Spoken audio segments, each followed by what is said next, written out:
Good afternoon. Everybody knows that when a person dies, they are gone.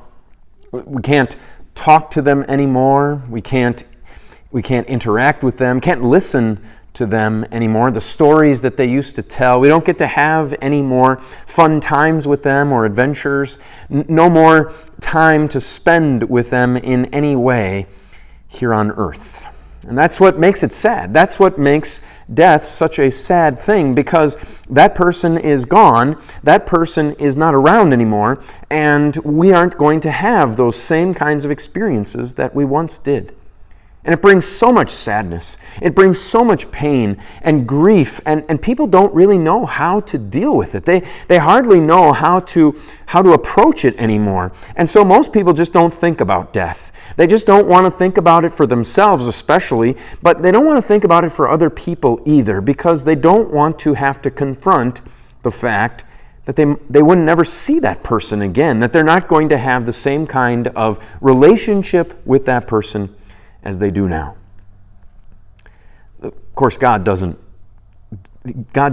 not talk about death. That's not a topic that is off limits to God. It's not something that God is just wanting to not remember or to not think about because it's too scary, it's too sad. But actually, God confronts death right in the face.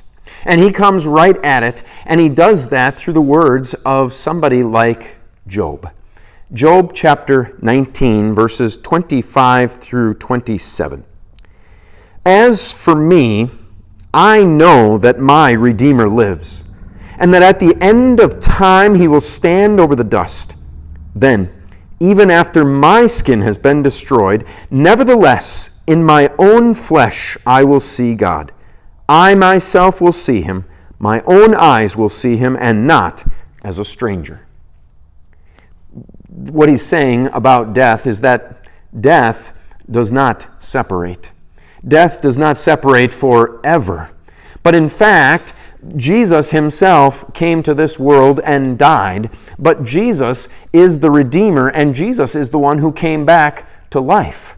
The resurrection of Christ is well known and well documented in the Scriptures. And so God is saying that resurrection of Christ, that has big meaning for you. Because when you die as one who believes in Jesus, the one who redeemed you and saved you and rose again for you, then you are going to see Jesus yourself. You are going to see Him with your own body. You are going to see Him with your own eyes. You are going to see your living Savior, your Redeemer, the one who stands over everything. So death does not separate you from God, but in fact, death is what God uses to bring you to Himself, to bring you close, to bring you to heaven. And those that believe and trust in Jesus, the whole lot of them, all of them are going to be in heaven. And you are going to see not only your Savior and your Redeemer, but those who have died believing in Jesus before you too. Until we see each other again, the Lord's blessings on your day.